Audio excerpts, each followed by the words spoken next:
All right, I'm going live here. Just really wanted to touch base. I was asked recently, what is the best diet for losing belly fat, right? What's the best diet? Why? What are some examples? And why would I think the way that I'm thinking in general? Is it keto? Is it carnivore? Is it plant-based, vegan, omnivore? What is it? I'm going to tell you just straight off. We're going to get right into it. I got to go fast on this one, but here's the bottom line. What the research shows in general right now, what we see from backed by research and lots, like over 800 studies, is a low fat plant-based diet is going to be your best bet for losing weight long term and reducing. It's the only thing we've seen to actually reduce heart disease. Okay. And I'm going to get into it. People think carbohydrates are the enemy, carbs are the enemy, fruits are the enemy, but these fruits and starchy vegetables, legumes, whole grains, they're all pre-packaged with all these micronutrients, and that's going to actually help protect you against things like insulin resistance or those rapid blood glucose spikes and elevations, and the actual secretion of excess insulin. So carbohydrates are not the enemy. It's the processed foods that are really the enemy. When you have carbohydrates in whole foods, right?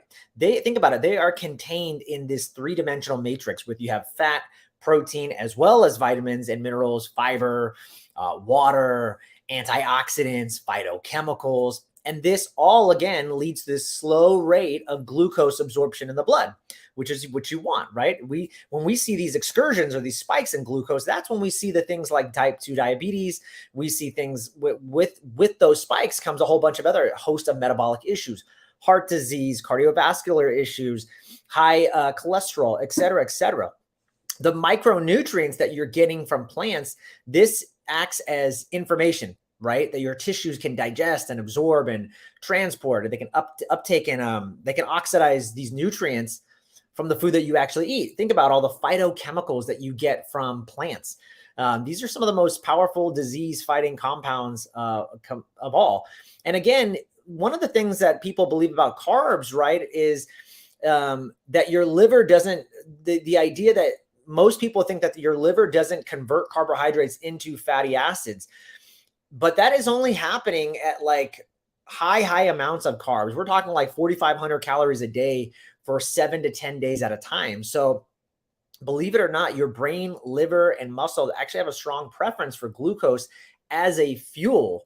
So these are all reasons why let's just stop demonizing carbs and thinking carbs are the enemy, and why people are very successful, why we see the low fat plant-based diet work in general. Now let's talk about let's talk about why it works, how you can start to begin maybe introducing this diet, and maybe what are some of the worst diets we're seeing for overall belly fat or visceral fat. Now, again, the evidence-based research conducted with large numbers of people over long periods of time, over 800 studies, like I mentioned, demonstrated that eating more animal products increases your risk for premature death, no matter what short-term benefits may unfold in the process. So that's kind of why I'm saying it's not that I don't eat animal products. I do, but when I do, I'm eating grass-fed, organic, and I'm varying and I'm limiting the amounts. So it's not that I don't. It's just we're talking again, and we're talking specifically for people that want to lose weight and reduce belly fat and reduce their metabolic issues. So I'm just talking about some of the research. What about the ketogenic diet, right? I get asked about that. I like keto. I use keto with my clients intermittently. The short-term benefits with the ketogenic diet have been shown to be magnificent. These can also be achieved, though, with a low-fat plant-based diet as well. And a lot of this research even goes back to the 1920s, right? Again, why do I like the low-fat plant-based diet? It's the only diet we've seen to reverse heart disease, which is one of the leading causes of diseases and death in people of all forms of diabetes, right? And other examples too, to think about the blue zones, right? There's that famous book, The Blue Zones, where they looked at 5 different areas in the world. And they said, well, why are all these people in these blue zones living to be centurions, being over 100 years old? And they picked out, what are the foods that all these people are eating? What's their diet like? What's their lifestyle like? What are they doing? What's their tribe like? What's their communication? All of that kind of stuff. And what they found is that the longest living societies around the world were people that participated in these plant-based diets. And there were zero examples of long-lived societies who eat a low carbohydrate or ketogenic diet with a high intake of animal products. So that's just what we're seeing. And I believe the countries or the continents that were involved that was in Greece, Costa Rica, the Nazario uh, coastal area, the Nazaria coast, Seventh-day Adventist in Loma Linda, Okinawa, Japan, and boy, there's another one I'm missing. I think it was. It'll come to me if someone knows on the live. Let me know. Let's talk about foods. If you're introducing this slowly into your diet, what are some foods that you want to be thinking about? I'm going to just give you, there's so many, but let's just talk green light types of foods. If we're talking fruits, I'd say bananas, mangoes, oranges. Starchy vegetables, let's do potatoes, butternut squash, corn, legumes, things like beans, lentils, peas, whole grains, brown rice, quinoa, farro.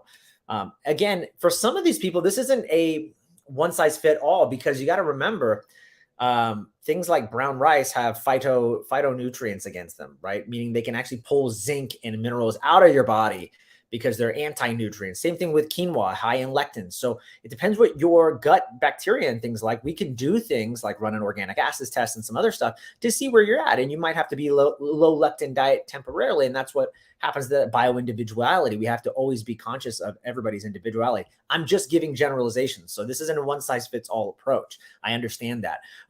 Non-starchy vegetables, cucumbers, tomatoes, broccoli, those are all examples. Leafy greens, things like lettuce, arugula, spinach. These are all, I'd say, green light foods and are really a good example of where you can start and slowly start introducing that diet. So I hope this was helpful. I wanted to just jump on and kind of give just some general overview thoughts and why I'd be thinking this way and some of the foods that you can start using in the beginning to transition. Now, just remember, anytime you transition, whether you're to transition to keto or carnivore, probably not carnivore, well, it depends.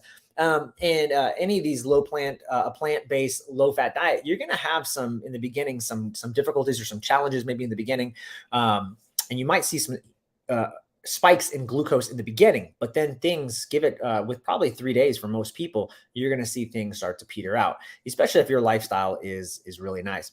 So that's all I have. I think that's the best diet. If you have any questions or you want to learn more, I work one-on-one with people and help them reverse. I've helped numerous people reverse get off their medications from high blood pressure, diabetic medication. And for everyone that's listening, please reach out to me and I will actually, for free, I'll shoot you what I give all my private wellness clients, which is a simple meal plan solution. This is exactly what I've seen work for hundreds of clients. So if you're interested and you want this document, let me know. I'll send the PDF over. Just say, Joel, comment below or send me a DM and let me know, Joel, I want it. And I will send the body recomposition plan. Also, sign up for my newsletter at joelevancoaching.com or on Instagram. If you go to the link in my bio, you can click there. My new book, Ignite, How to Lose Weight Without Counting Calories or Going to the Gym 6 days a week, is coming out this March. So be on the lookout for that. You can sign up and get that. This is the holistic weight loss approach this is what I've been living and embodying the last 9 years of my life with a busy family of 2 boys and working lots of hours, and it works. So that's all I have, guys. Have an amazing rest of your day. Let's go.